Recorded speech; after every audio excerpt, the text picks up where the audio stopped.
Om Agyantimirandasya Gyananjana Shalakaya Chakshurunmilitam Yena Tasmai Shri Gurave Namaha Shri Chaitanya Manobishtam Sthapitam Yena Bhutale Swayam Rupa Kadamayam Dadati Swapadantikam Vandeham Shri Guru Shri Yutaha Padakamalam Shri Gurun Vaishnavamscha Shri Rupam Sagrajatam Sahagana Ragunatam Vitam Tam Sajivam Sadvaitam Savadutam Parijana Sahitam Krishna Chaitanya Devam Shri Radha Krishna Padan Sahagana Lalita Shri Vishakan Vitamscha He Krishna Karuna Sindhu Deenabandhu Jagatpate Gopesha Gopika Kanta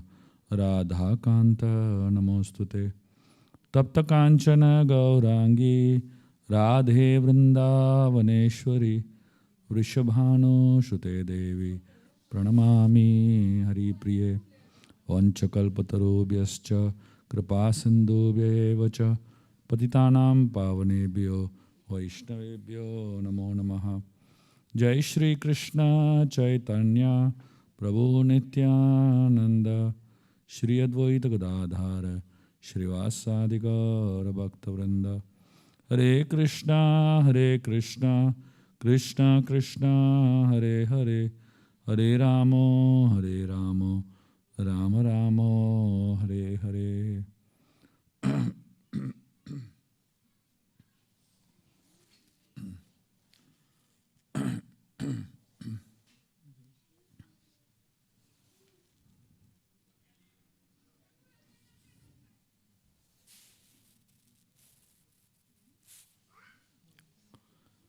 Okay. Hare Krishna. I'd like to welcome all of you all back to our Naam Ramayana classes. So today we are going to continue to study a few more names of Lord Ram in the Naam Ramayana. So the first name we are going to recite. So I'm going to chant first and then you can just repeat after me. Chitrakutatriniketan Ram. So this refers to the word Chitrakuta, Adri. Chitrakut, mountain. Adri means mountain. Niketana means the one who resided. So this refers to the Ram who resided in Chitrakoot mountain.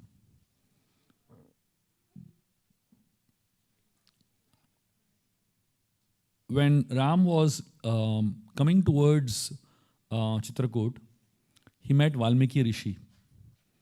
And Valmiki Rishi asked, so Ram asked Valmiki Rishi, so where in Chitrakoot should I stay?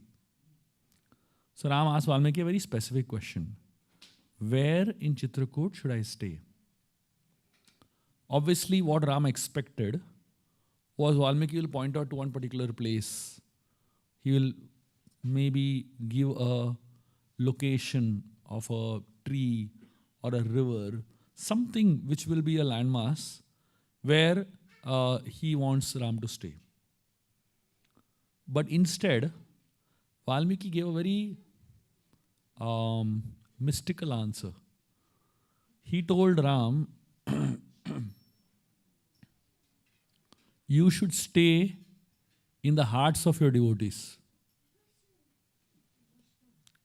Now what sense does it make? Ram is asking, where should I stay? And Valmiki is giving some other answer only, He's giving a philosophical answer. Sometimes sages give very confusing answers. They don't give clearly what the answer is. They, go and round about the bush, they give answers. So here, Valmiki, what does Valmiki mean when he said that you should stay in the hearts of your devotees? What Valmiki is trying to convey to Ram is that, my dear Lord, my dear Ram, don't think that you can stay in one place. What does it mean? It means Ram has to be a nomad.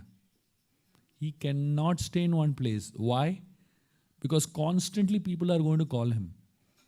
And wherever devotees call Ram, there Ram has to go. Yatra gayanti mad bhakta tatra tishtami narada. So Valmiki is telling Ram, before Ram decides to stay in a particular place in Chitrakoot, Valmiki is saying, get ready to pack up.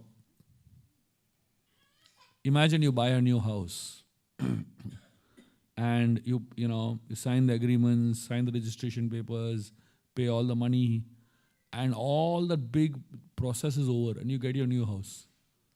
And suddenly you're told to vacate next day after shifting in. What sense does it make, isn't it? So Valmiki is telling Ram, you better get ready to pack up.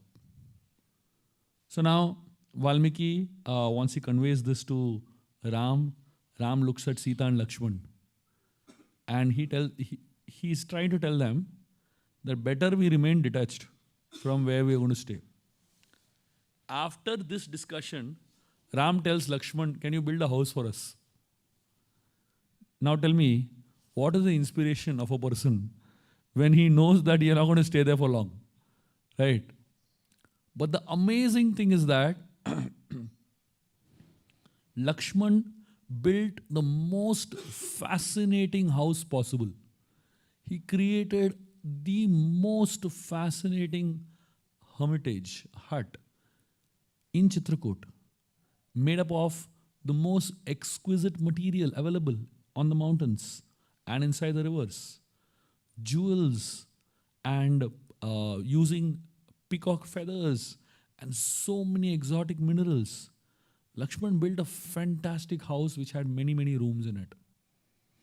It had a room where Ram could meet the sages. It had a room where Ram could spend private time with Sita. It had a room where Ram could perform yajnas. It had a room where Sita could cook something. So when Ram and Sita saw this house, they were shocked. They asked Lakshman, what is this? How did you build such a fantastic house? And the two out of nothing. You don't have any resources also. Lakshman just smiled.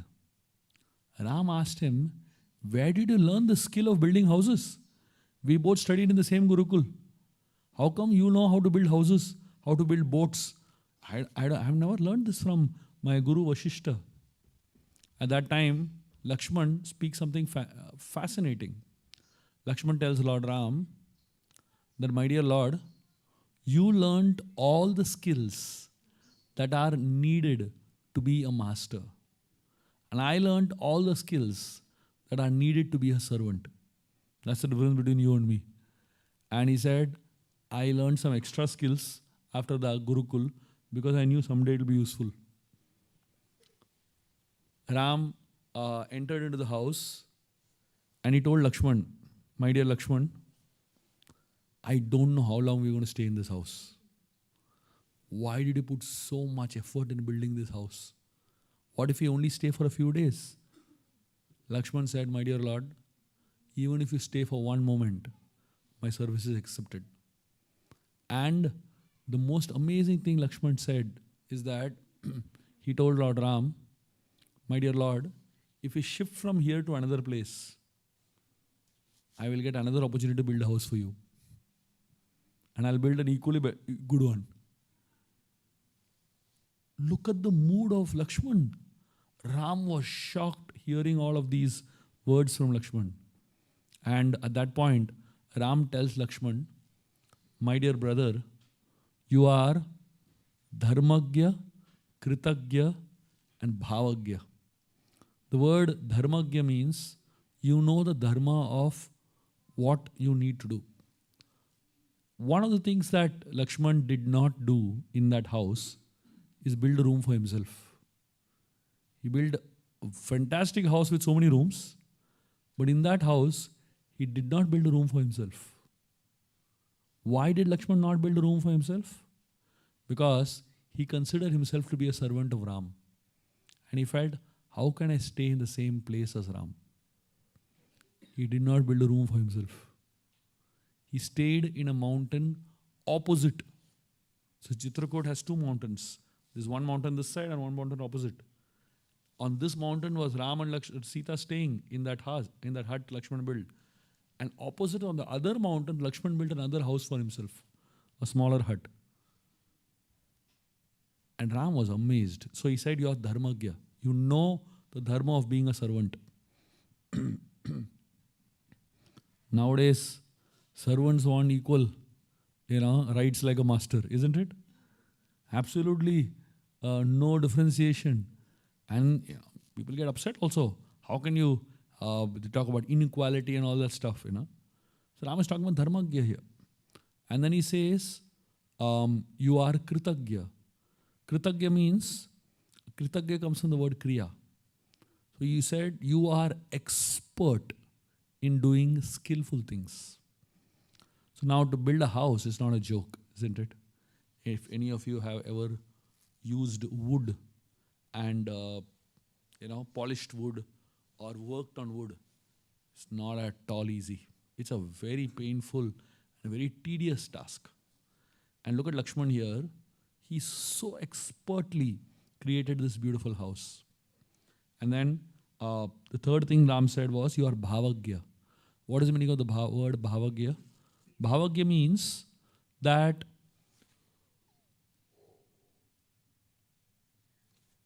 Lakshman's bhava very much knows what Ram wants. Understanding another person's bhava is not easy, right? In one family, 2-3 people staying together, you can't understand what the other person is thinking and what the other person wants, right? Very complicated to understand what the other person's mood is. And here, Ram is calling Lakshman Bhavagya because he understood the innermost desire of Ram. What was the innermost desire of Ram? The innermost desire of Ram was that Ram wanted to spend private time with Sita. And he did not want to tell Lakshman that because it's a very embarrassing thing for a brother to tell another brother. So Ram didn't tell that. Lakshman understood that. And he built a room where Ram and Sita can spend private time together. And he gave them that privacy by staying in another mountain. So Ram calls him as Bhavagya.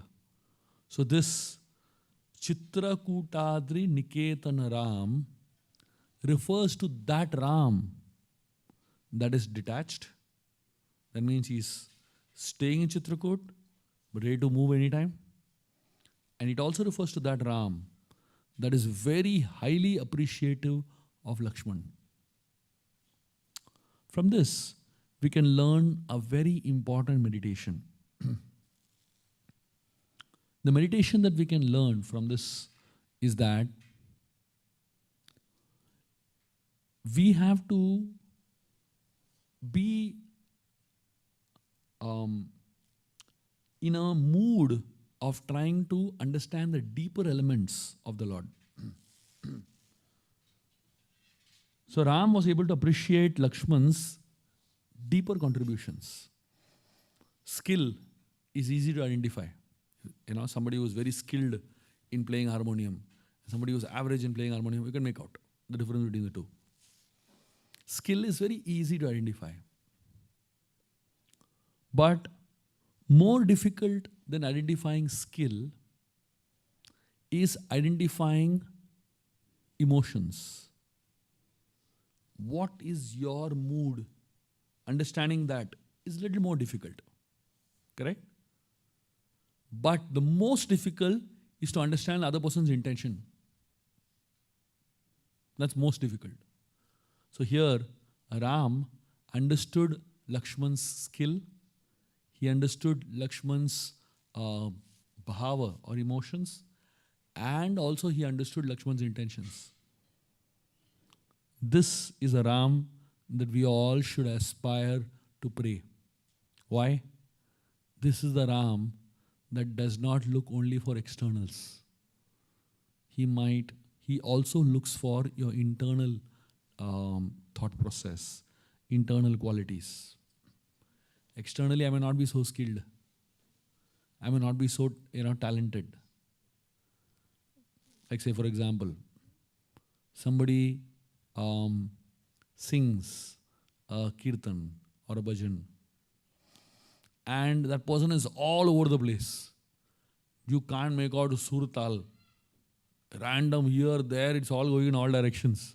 Every tune, different tune coming out. The people who are trying to follow, they're bewildered. What tune to follow? Now, Kritagya is not good. That means action, skill, talent is not good. But within that talent, bhava may be good. The emotions may be good. So this is Ram who does not only look at externals, but he also looks at your bhava, your emotions. And even if your emotions are not that great, at least your intention should be great. So this is the Ram that also looks at your intentions. This is a Ram that goes deeper into your life. So let us all pray to this Ram, Chitrakutadri Niketana Ram, who is a very special Ram that is observing our actions, our emotions, and our intentions.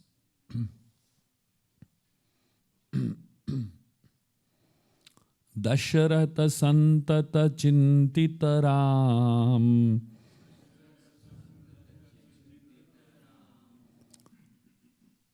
So, when Ram, Lakshman, and Sita were living in Ayodhya, when living in Chitrakoot, at different points during their stay in Chitrakoot, they kept meditating on things that would happen in Ayodhya. At one point, they had discussions about Dasharath Maharaj's state while Ram was not there. And many times Ram would be very concerned about his father. When Bharat comes to Chitrakoot along with the army of Ayodhya, at that time, Bharat reveals to Lord Ram that Dasharath is dead. So when Bharat tells Ram that Dasharath Maharaj is no more, immediately Ram starts crying. Ram starts crying tears. He looks at Sita and tells her, your father-in-law is dead. He looks at Lakshman and tells him, your father is dead. He does not say, my father is dead. If you think, why did Ram not say, my father is dead? The reason was because Ram could feel the presence of his father Dasharath in the love of Lakshman. He could feel the presence of his father Dasharath in the care of Sita. He could feel the presence of his father in the affection of his brother Bharat. So he could feel Dasharath even now is there. When somebody leaves this world, it doesn't mean that the person is actually gone. The person is very much there only. Through his values, through his memories, through gratitude towards him. So many ways the person is still there. But unfortunately, we think that the person is gone. So here, Ram was saying, my father is not dead. But he's telling Sita, your father is dead. Why is telling Sita, your father-in-law is dead? Because he felt, I am not able to do for Sita what Dasharath did for her. But Sita is able to do for me. I am not able to do that much for Lakshman what Dasharath did for him. But Lakshman is able to do for me. This is Ram's way of thinking. Here, This word Chintitaram is a very, very powerful word. Chintitaram means what? Ram who is worried, stressed. The word Chinta means stress. If you ever thought God doesn't have stress, this is the answer. Even He is having stress. But His stress is about others' suffering. His stress is not about His own pain and suffering. He's always thinking about other people's suffering. When we leave the spiritual world and come down to the material world, it causes a lot of pain to God. Don't think Ram is happy that one fellow is gone. There is space in spiritual world. No. Ram is very sad when a soul comes down from the spiritual world to the material world. And that Ram is called Chintita Ram. The Chintita Ram is worried about us. The Chintita Ram is worried about our spiritual journeys. Chintita Ram is worried about our spiritual progress. When we take shelter of God, God actually takes responsibility for our lives. He actually becomes concerned for us. He actually becomes anxious for us. And this Chintita Ram is that form of Ram that is anxious for the welfare of his devotees. Even if his devotees have done harm to him. And this is the same Dasharath Maharaj who kicked him out. So you might think, what is this? Dasharath kicked him out. Why should he be so much in anxiety about Dasharath? No. The Ram does not remember the bad things that a person has done to him. He only focuses on being grateful for all the good things that is done to him. If we were in Ram's place, we would be not having Chintita Ram. We would be rejoicing. Isn't it? Suppose when we hear that the person who has made us suffer so much is in trouble, what pleasure it gives us. How much joy we derive. Finally, God has taught this person a lesson. But Ram doesn't think like that. Ram is genuinely concerned about every single person, no matter how good or bad he or she may have behaved.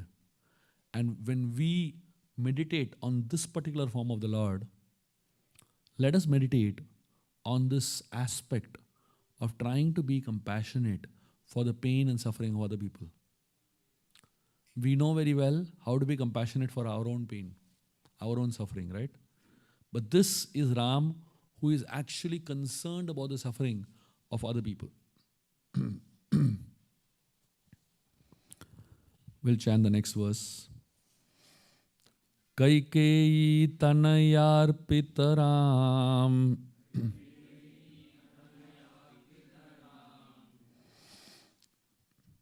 When Lord Ram was in Chitrakoot, one particular day, they found a huge amount of smoke and dust that could be seen rising below the Chitrakoot mountain. Ram immediately told Lakshman, climb up a tree and find out what is causing so much of sandstorm. So Lakshman climbed up a tall tree. And from top of the tall tree, he saw below. And he saw this massive army of Ayodhya assembled there. And from the height at which he was, he could see the chariot of Bharat Maharaj with the flag of the pomegranate. It is called Kovidara tree. Kovidara in Sanskrit refers to pomegranate. So the flag of Bharat was that of a pomegranate tree. From top, Lakshman saw the flag and immediately understood that Bharat has come. From top of that tree, Lakshman started shouting, pick up your weapons, get ready for a major fight. Ram is asking him, what happened? Who has come? Lakshman is not telling only. He's sliding down from the tree, runs into the hut, and picks up his bow and arrow. And he says, I'm going to finish off everybody. I'm going to create a river of blood in Chitrakoot. Ram asks him, why are you so agitated? And Lakshman explains that Bharat has come here and he has come to destroy us. And I am going to make sure that the entire army of Ayodhya along with Bharat is eliminated today. And it's a river of blood. Ram told him, who told you Bharat has come to harm us?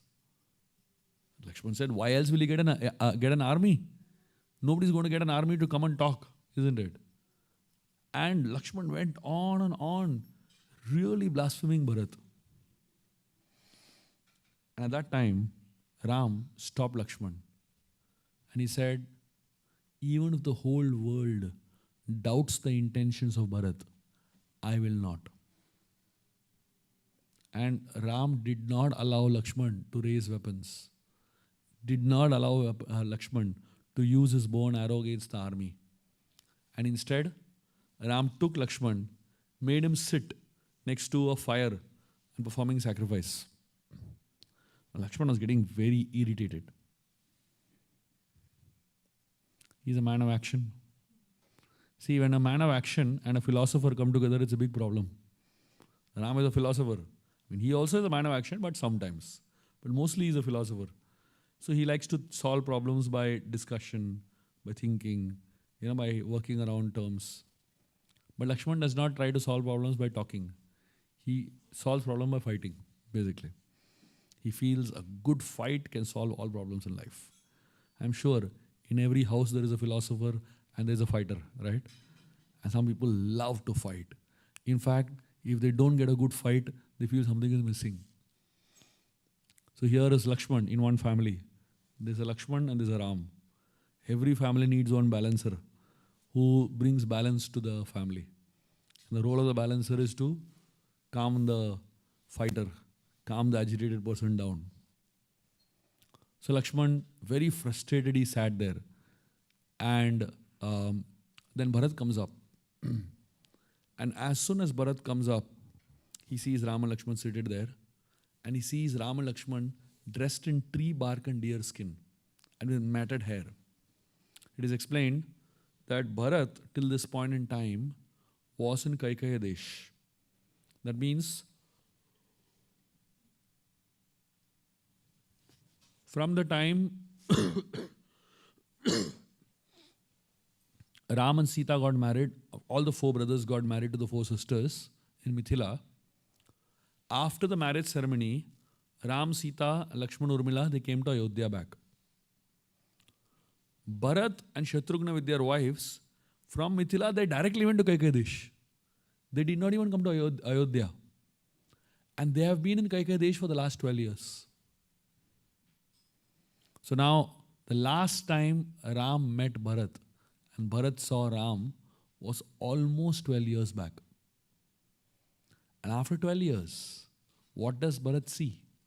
He sees Ram disguised in deer skin and tree bark and with matted hair. Bharat is just not able to handle this. He collapses on the ground. He falls so hard on the ground that it causes a loud sound. When we offer obeisances, the full obeisances is called as Dandavat. What is the meaning of the word Dandavat? Dandavat means like a stick you fall. Just like if you take a stick, leave it, or it just falls straight like that, right? That's called Dandavat. That is the ideal way to offer obeisances. We all take our own sweet time, and at our comfort we offer obeisances, right? Ideally, you are supposed to offer obeisances like Bharat. If you offer obeisances one time like Bharat, all your bones in your body will be fractured. Practically. So we are all not qualified to offer Dandavat obeisances. We can say, I'm doing Dandavat, but you can't do it actually. Bharat actually did it. He collapsed on the ground And Ram felt so bad. He immediately picked up Bharat and embraced him. And he was worried if Bharat is all right. And as Bharat starts talking his heart out, calling Ram back to Ayodhya, and trying to sort this whole mess. At that time, Ram looks at Lakshman, and Ram, he does not say anything to Lakshman, just looks at Lakshman, and immediately Lakshman understands what Ram is trying to say.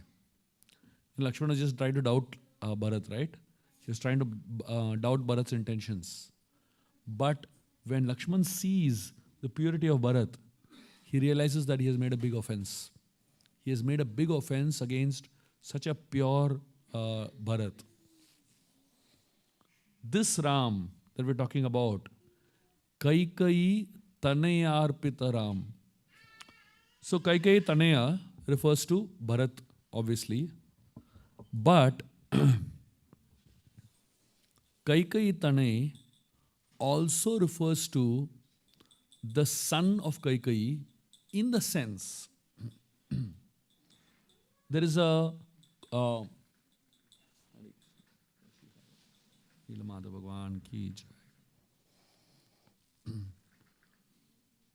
when Bharat comes to Chitrakoot, he comes with a lot of anger towards his mother. And he's blaming his mother a lot. And everyone in Ayodhya has been blaming Kaikai a lot. Ram understands that.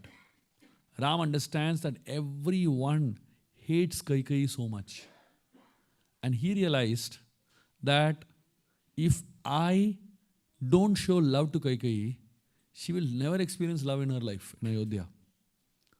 So purposely through the entire discussion, Ram keeps talking to Kaikai, keeps looking at her, keeps referring to her. And what does that do? It makes everyone else think, why are we hating her so much? Ram loves her. Ram has no problem. He is the one who's gone in exile. Ideally, he should have had the biggest problem with her. This is the way we all think, isn't it? We hate someone and we enjoy that experience.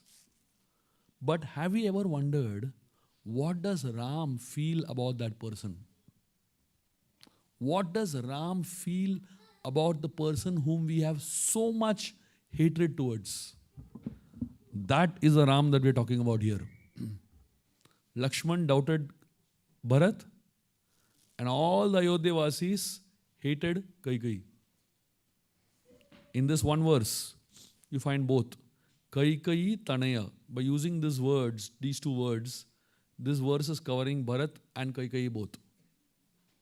That means this is a Ram that does not hate anybody. This is a Ram that trusts the intentions of everybody. This is a Ram that loves everybody. If we are truly devotees of Ram, then we will also think 100 times before hating someone. If we hate someone, don't think Ram is going to be pleased with us. It is not possible for us to please Ram by hating someone. And even by hating someone who hates Ram. So I might say, I am hating Kaikai because she also did so much bad to Ram. That doesn't matter to Ram. All that matters is that Kaikai is my mother. That's all. This is a very high, evolved way of thinking and looking at our consciousness, and we can't even reach there.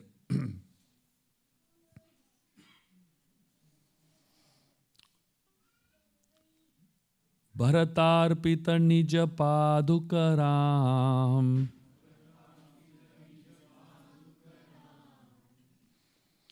So Ram and Bharat, they have a very long discussion. It's like a tug of war. It's called tug of love. Bharat is telling Ram, you must come to Ayodhya. Ram is telling Bharat, no, you go back to Ayodhya. And they are fighting with each other. But to push the other person to become the king. You'll never find a fight like this between brothers. Ever. You'll always find, wherever there is property dispute between brothers, the fight is always, I want your property. I want what is mine, but I want what is yours also. But here, the fight is not about, I wanting the property. The fight is about, you should take the property.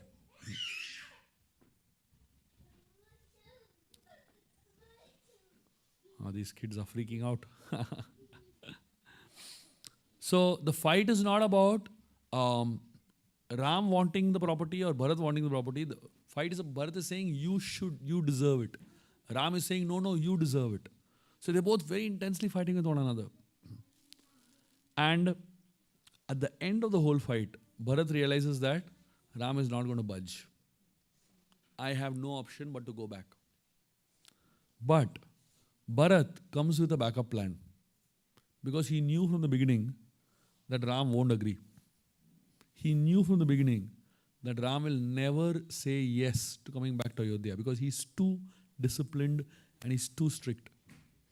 So finally, Bharat, he comes up with his plan B, which is he brings a plate with a paduka on it, a golden paduka. He tells Ram, I will go back to Ayodhya and rule Ayodhya, but on behalf of this paduka, you please step on this paduka and accept this paduka as yours. Bharat placed it in front of Ram. Ram put both his feet on the paduka. And then Bharat carries that paduka on his head. And he goes around the Chitrakoot mountain 3 times with the paduka on his head.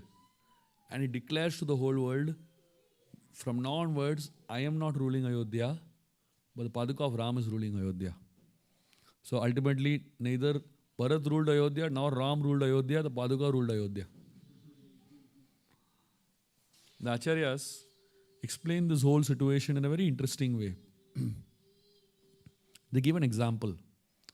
The example that is given is of a lion. There was a huge lion, and this lion lived in a cave with its lioness, with its wife, and with a small child, cub lion. One day, the lion, the lioness, and the cub, all 3 of them came out of the cave. And they came out of the cave and stood at the entrance of the cave. The lion heard the roaring of an elephant, which was challenging the lion for a fight. The lion jumped ahead to go and attack and kill the elephant. And the lioness took the cub and went back into the cave. This is the story that the Acharyas give. And the Acharyas explain, this story talks about this aspect. In the story, that lion is Lord Ram. In that story, the elephant is Ravan. So Ram was staying in a cave. The cave is Ayodhya. All this while, Ram was staying in a cave. But one day, this elephant screamed and challenged the lion for a fight. So Ram came out of Ayodhya and went towards Lanka to fight against Ravan. And in the meanwhile, the lioness and the cub went back into the cave. Who is the lioness and who is the cub? The cub is Bharat Maharaj. He is the baby lion. And the lioness is the paduka of Ram. So it is explained, technically if you see, Bharat took the paduka back to Ayodhya. But the Acharyas explained, actually it is the paduka that took Bharat back to Ayodhya. And therefore the paduka of Ram is considered to be the most powerful aspect of Ram. There is an Acharya who's written an entire Sahasranam, 1,000 names glorifying only the paduka of the Lord. It's called Paduka Sahasranam. Imagine, 1,000 names only glorifying the paduka of Lord Ram. And this is the Ram that we're talking about. Bharatarpita Nija Paduka Ram.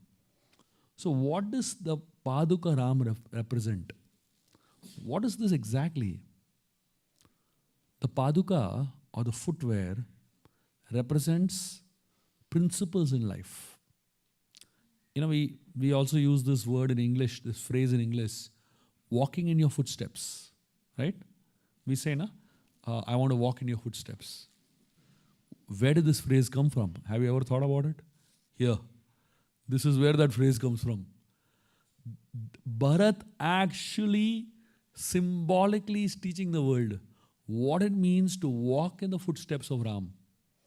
He kept the Paduka on the throne, indicating that I am ruling on behalf of Ram. The footwear of Ram represents the principles of Ram. The footwear of Ram represents the value systems of Ram, the belief systems of Ram, the ideas of Ram. A king is as big as his ideas. The king is as great as his ideas, isn't it? So, Lord Ram, he was a very powerful personality. And even when he was small, he had such ideals, such high standards of thinking and doing things. And Bharat realized nobody can ever reach there. But we can aspire to be there. Therefore, he kept the Paduka on the throne to keep reminding himself what level of consciousness I should rule the kingdom with, what kind of mindset I should rule the kingdom with. Choose your ideals carefully. Decide whose Paduka you want to keep on the throne, on a pedestal.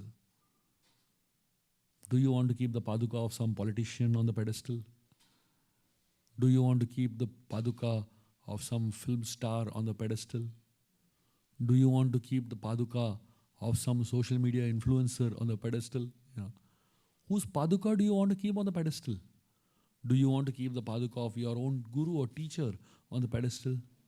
Do you want to keep the Paduka of your wife or husband on the pedestal? Whose Paduka do you want to keep there? Whom do you think is such an ideal person that is worth being inspired by, worth following? That's the person's Paduka that you deserve to keep high up there. Of course, the Lord's Paduka is always there.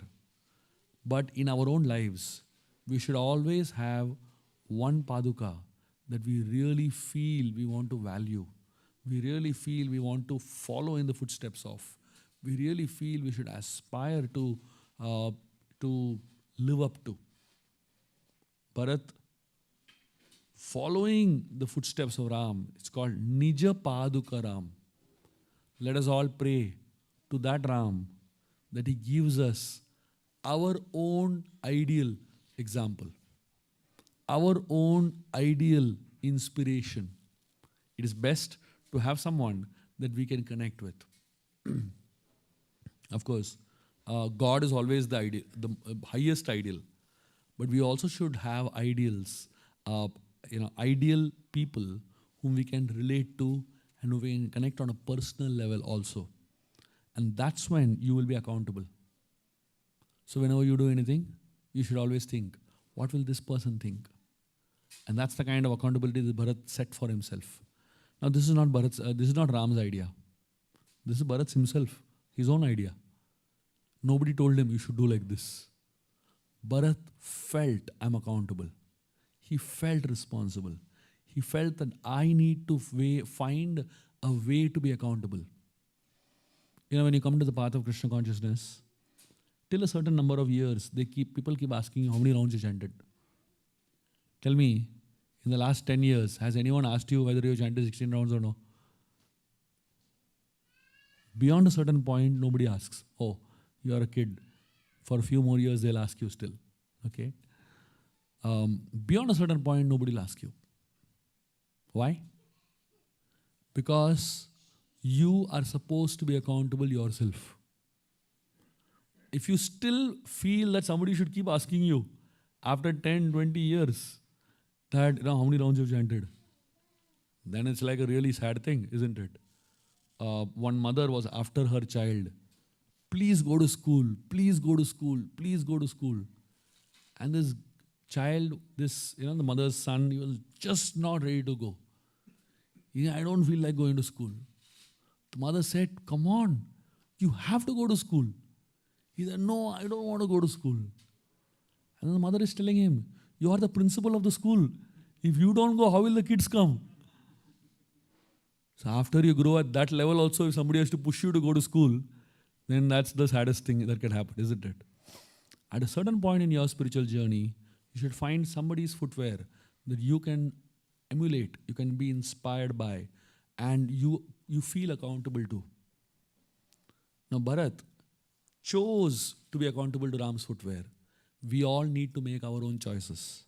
And that's the reminder this particular Ram is giving us. Nija Paduka Ram. The Naam Ramayana is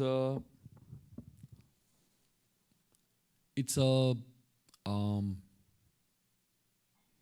a garland of meditations on the holy names of Lord Ram. I'm going to be doing an entire course on Naam Ramayana in January, starting January first week, most probably in Chopati, where I'm going to be doing the entire Naam Ramayana, 108 verses of Naam Ramayana in 11 weeks. So we will open up the registrations probably in December somewhere, maybe November, December. And if you want to register for it and attend it online, you're most welcome. So it'll be 11 evenings, basically. Of course, it's India time evening. It'll be a Friday evening on India time. So it'll be Friday early morning in Seattle time. So in 11 Fridays, I'll be covering the entire Naam Ramayana, 108 verses in detail. And so what we experienced over the last 3 sessions was probably about 10 verses, So the total number of verses in Naam Ramayana is about 108 verses. So I would like to invite all of you all to be a part of that course and experience Naam Ramayana in its completeness. This is the QR code for you all to join a group where you will get all the information that is needed for this course. So those who are already joined the group, you're most welcome to be there and you'll get all the information to register. And for those who haven't joined, you're most welcome to join the group and be there so that you'll get all the information at the right time. I've written a book called Naam Ramayana based on which I did this entire session. So if any of you all feel inspired to continue the meditation on a daily basis in your own lives, please go ahead and pick up a copy of the book. We have a few more copies of that book left. And I will continue to serve you all through the book now. Thank you very much. It's been a great pleasure and honor to be with you all at Seattle. And I'm really grateful to the management of ISKCON Seattle for allowing me here to serve all of you all for the last 4 days. And I'm especially grateful to His Holiness Harivilas Swami Maharaj, who is such an inspiration for me. I have had the fortune of serving him through his books in some little way. And just today afternoon, I had a little conversation with him and sought his blessings. So it's always a pleasure to have a leader like him who is so wonderful and such a kind personality and such a highly evolved personality. So you all are really fortunate to have him as your leader and guiding all of you. And I would like to thank ISKCON Seattle management for everything that they have done for me. And I would especially like to thank His Grace Vilas Prabhu, my dear friend, for hosting me, and his dear wife for tolerating me for last 4 days. I have literally harassed them all day long through my schedules and through my sickness more than anything else. But they have been kind enough to help me recuperate and also help me serve. Thank you. Thank you, Prabhu. Hare Krishna. Thank you.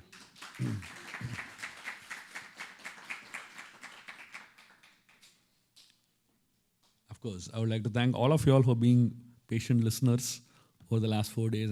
I've seen you all in multiple programs. Thank you for being there. I know ISKCON, there is a lot of, sometimes an overdose of katha. So you get exhausted hearing katha, basically. But still, you all chose to be here. I'm really grateful for that. And also those who are online in Akashvani mode, I'm grateful to them too. Hare Krishna. Yeah, we can take 1 or 2 questions. Yeah, anyone has any questions?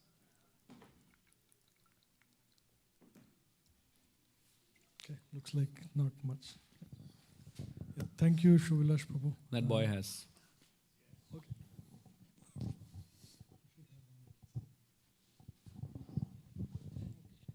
Hare Krishna Prabhuji. So you were discussing how Lakshmana gets very angry and like agitated when Ram puts him aside. And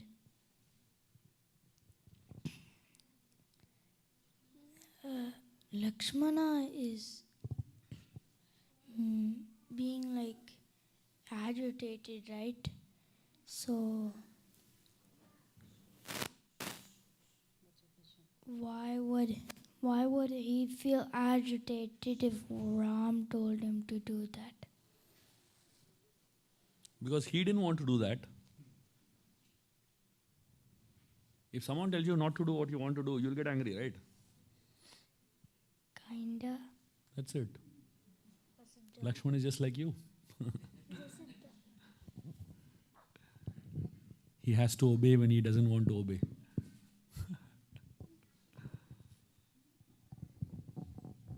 Hari Hari.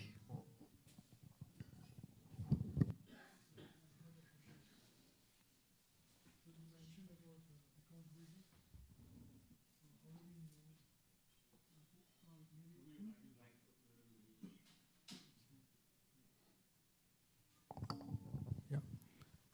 How do we choose the person who we want to be accountable for, and what are the qualities of a person person? How do we choose? First, observe the person for a long period of time. That person should be ideal, inspirational, unbiased, knowledgeable, compassionate.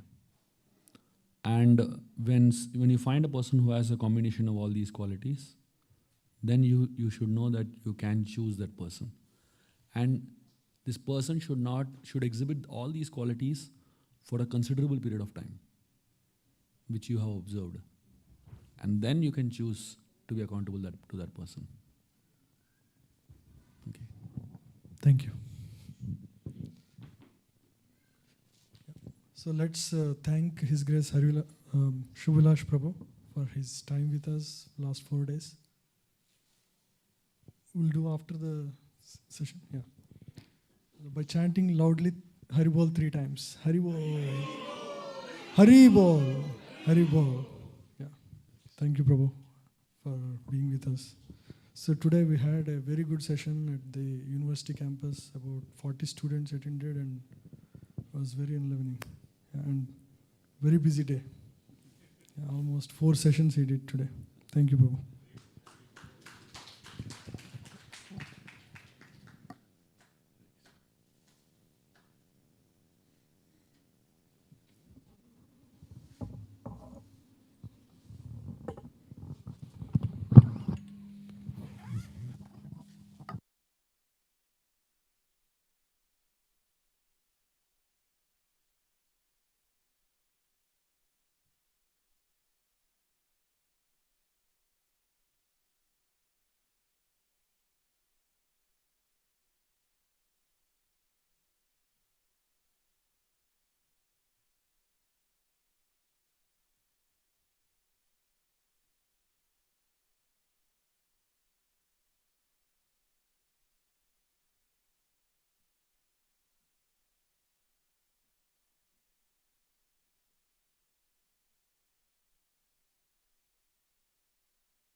Yeah.